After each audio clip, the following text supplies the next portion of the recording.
Hello प्यारे student, कैसे हैं आप लोग। उम्मीद करता हूँ सभी प्यारे स्टूडेंट अच्छे होंगे। तो फाइनली स्टूडेंट्स, बात करेंगे अपन इस वीडियो में आपके अर्धवार्षिक परीक्षा सत्र 2025-26 कक्षा 7वीं और विषय यहाँ पे आपकी विज्ञान।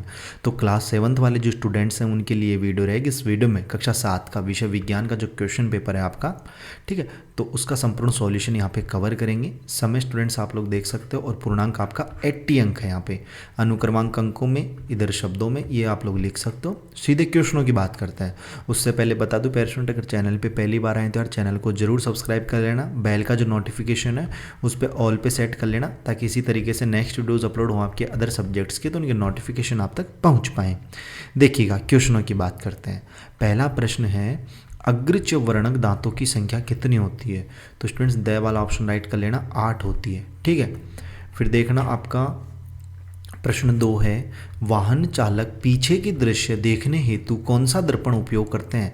तो इसका राइट आंसर हो जाएगा ब वाला ऑप्शन, उत्तल दर्पण का, ठीक है, उत्तल दर्पण।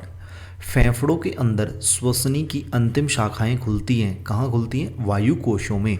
ए वाला जो ऑप्शन है ये आपको इसमें राइट करना है स्टूडेंट्स। प्रश्न 4 है, जीव जगत में संगठन का निम्न स्तर क्या है। तो इसका आंसर हो जाएगा कोशिकाएं। स वाला ऑप्शन जो है इसको आपको राइट करना है स्टूडेंट्स। फिर देखो प्रश्न 5 है, ठोस में ऊष्मा का संचरण निम्न प्रक्रिया से होता है, कौन सी प्रक्रिया, चलन द्वारा, ठीक है। तो ए वाला ऑप्शन आप लोग राइट कर लेना। नेक्स्ट देखना, कच्चे आम का रस होता है, तो इसमें आप लोग लिख लेना अम्लीय, ठीक है। नेक्स्ट देखना, अति लघुत्तरीय प्रश्न है आपके। प्रश्न 7वां है, संधि या जोड़ किसे कहते हैं। तो इसका उत्तर लिखो, संधि जोड़ यह वह स्थान है जहां एक हड्डी दूसरी हड्डी से जुड़ी होती है, जोड़ या संधि कहलाता है। आगे देखना, अगला प्रश्न है प्रश्न क्रमांक 8वां, केंचुआ हमारे जैसा सीधा खड़ा क्यों नहीं हो सकता। तो केंचुआ हमारे जैसे सीधा खड़ा नहीं हो सकता क्योंकि उसमें ऐसा हड्डियां या अस्थिपंजर या कंकाल नहीं पाया जाता जो उसके शरीर को आकृति तथा आधार प्रदान कर सके। ये इसका उत्तर हो जाएगा। पेरेंट यार चैनल को जरूर सब्सक्राइब करना आपसे रिक्वेस्ट है, ठीक है। देखो प्रश्न 9वां है, उत्तल दर्पण के उपयोग लिखिए। तो इसका आंसर लिखो, फर्स्ट देखना, 2 उपयोग लिखना है। तो देखो पहला उपयोग लिखना, मोटर गाड़ियों में पीछे की वस्तुएं देखने के लिए। ये अपना प्रश्न भी आया था ऑब्जेक्टिव टाइप में, तो एक तो आपको वहीं मिल जाएगा आंसर, ठीक है, एक उपयोग। तो प्रश्न 2 है, दूसरा उपयोग लिखना कि सड़कों पर लगी बत्तियों में परावर्तक के रूप में, इस तरीके से। नेक्स्ट देखना स्टूडेंट्स, 10वां प्रश्न है, कोई 2 अम्लीय एवं क्षारीय पदार्थों के नाम लिखिए, ठीक है। तो देखो यहाँ पे अम्लीय पदार्थ कौन कौन से हैं, संतरा, नींबू, इमली, और क्षारीय पदार्थ सोडियम कार्बोनेट और साबुन, इस तरीके से। 11वां प्रश्न देखना, उत्सर्जन तंत्र के मुख्य अंगों के नाम लिखिए। इसमें केवल नाम लिखने हैं आपको, डायग्राम यहाँ पे नहीं बनाना, ठीक है। उत्तर में लिखना, उत्सर्जन तंत्र के अंग, उत्सर्जन तंत्र के प्रमुख अंग हैं एक जोड़ी वक्र, रक्तवाहिकाएं, मूत्रवाहिनी, मूत्राशय एवं मूत्रमार्ग, ठीक है, इस तरीके से।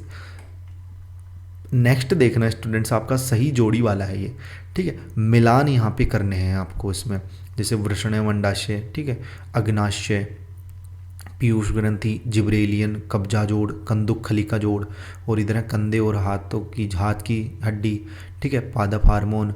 और आपका है अगला क्या है इसमें, देखो द्वितीयक लैंगिक लक्षण, ठीक है, रक्त में शर्करा की मात्रा पर नियंत्रण, मास्टर ग्रंथि कोहनी में।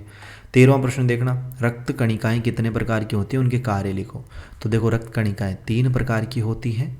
लाल रक्त कणिकाएं, यह लाल रंग की कोशिकाएं हैं जो आकार में छोटी व संख्या में अधिक होती हैं। इसके क्या कार्य हैं कि यह कणिकाएं शरीर के सभी अंगों में ऑक्सीजन पहुंचाने का कार्य करती है। दूसरा, श्वेत रक्त कणिकाएं, ये कोशिकाएं रंगहीन, आकार में बड़ी और संख्या में कम होती हैं। इसके कार्य कि ये कणिकाएं रोगाणु, जीवाणु या अन्य बाह्य पदार्थ से शरीर की रक्षा करती हैं। तीसरा, प्लेलेट्स, जब चोट लगती है तो रक्त निकलता है। यह रक्त की बूंदें यदि जमीन पर पड़ जाएं तो वह जम जाती हैं। रक्त जमने के कारण रक्त में उपस्थित प्लेलेट्स हैं, इसके क्या कार्य हैं, प्लेलेट्स चोट लगने पर रक्त का थक्का जमने का कार्य करती है। इस तरीके से इस प्रश्न का आपको उत्तर लिखना था। अगला देखना कौन सा है, 14वां प्रश्न है अपना, गर्मी के दिनों में हल्के या हल्के सफ़ेद रंग के कपड़े क्यों पहनते हैं। तो देखो सफ़ेद या हल्के रंग वाले कपड़े ऊष्मा के बुरे अवशोषक एवं उत्तम परावर्तक होने के कारण सूर्य की ऊष्मा को बिना अवशोषित किए परावर्तित कर देते हैं, जिससे कपड़े शीघ्र गर्म नहीं हो पाए और हमें गर्मी नहीं लगती, इसलिए हम गर्मी के दिनों में सफ़ेद या हल्के रंग के कपड़े पहनते हैं। ठीक है स्टूडेंट्स, अगला प्रश्न देखना। 15वां प्रश्न आपका दीर्घ उत्तरात्मक प्रश्न है कि मनुष्य के पाचन तंत्र का नामांकित चित्र बनाकर पाचन को समझाइए अथवा कोसा रेशम कीट का जीवन चक्कर की अवस्थाओं का चित्र बनाइए। तो देखो ये मनुष्य का पाचन तंत्र का नामांकित चित्र यहाँ पे हो जाएगा कुछ इस तरीके से। इसमें देखो कोमल तालु, पेरोलिट, लार ग्रंथि, ग्रसनी, एप्लीग्लोटिस, ठीक है, ग्लोटिस, जठर, ठीक है, डुओडिम, ठीक है। तो ये आप लोग यहाँ पे पाचन तंत्र का जो है ना नामांकित चित्र यहाँ पे लिख लीजिए। ठीक है, देख सकते हो। अब देखो इसमें लार क्यों बनती है, उसका आंसर कि खाद्य पदार्थों को खाने पर पहले इनका स्वाद अलग अलग महसूस होता है, फिर कुछ समय चबाने पर यह पदार्थ मीठा लगने लगता है। खाने पर जिन पदार्थों में मिठास होती है उन सभी में मंड अर्थात स्टार्च उपस्थित होता है। पहले यह मुख गुहा से होता हुआ ग्रसनी द्वारा होता हुआ आमाशय तक पहुंचता है। आमाशय तथा आंत एवं पाचक ग्रंथियों से निकलने वाले पाचक रस भोजन में मिल जाते हैं और मंड के शेष भाग को पाचन करने में सहायता करते हैं। इस प्रकार भोजन के जटिल यौगिक को सरल अणुओं में बदल दिया जाता है। छोटी आंत द्वारा इसका अवशोषण होता है तथा बचा पदार्थ शरीर से अपशिष्ट पदार्थ के रूप में बाहर निकाल दिया जाता है। ये इसका उत्तर हो जाएगा। 16वां प्रश्न, यदि किसी तालाब से मछलियों के अलावा अन्य सभी जीव समाप्त हो जाएं तो क्या होगा, लिखिए। अब इसके अथवा में है कि मनुष्य के शरीर के लिए जल क्यों आवश्यक है, तो इसका आंसर लिखना। तालाब एक पारिस्थितिक तंत्र है जिसमें रहने वाली मछलियाँ अपने पर्यावरण अर्थात तालाब में रहने वाले दूसरे जीव जंतुओं एवं निर्जीव पर निर्भर रहती हैं। इन जीव जंतुओं को अपना भोजन बनाकर यह मछलियाँ जीवित रहती हैं। अतः तालाबों में मछलियों के अलावा अन्य सभी सजीव समाप्त हो जाएं तो वहाँ रहने वाली मछलियाँ भी समाप्त हो जाएंगी। इस तरीके से इस प्रश्न का उत्तर हो जाएगा। अगला प्रश्न देखते हैं स्टूडेंट। 17वां प्रश्न है अपना, क्या है, देखो पढ़ो इसको कि पत्तियों की सतह पर पाए जाने वाले छोटे छोटे छिद्रों को क्या कहते हैं, इनके कार्य लिखिए। और इसके अथवा में है कि मानव के हृदय की आंतरिक संरचना का नामांकित चित्र बनाइए। तो जो मानव की आंतरिक जो हृदय की आंतरिक संरचना है ना, उसका चित्र आप लोग यहाँ पे देख सकते हो। ठीक है, तो ये हो जाएगा मानव हृदय की आंतरिक संरचना का नामांकित चित्र। इसमें महाधमनी हो गई, फुफ्फुस, ठीक है, धमनियाँ, फुफ्फुस, सिराएं, बायां लिंद, ठीक है, बायां नील्य, विभाजक, दायां नील्य, दायां लिंद, शरीर के निचले भाग से महाशिरा, ठीक है, शरीर के ऊपरी भाग से महाशिरा। इस तरीके से ये इसका डायग्राम हो जाएगा। और जो पत्तियों वाला आंसर था ना, उसका भी आंसर कर सकते हो कि पत्तियों की सतह पर पाए जाने वाले छोटे छोटे छिद्रों को स्टोमेटा कहते हैं। क्या कहते हैं भैया, स्टोमेटा।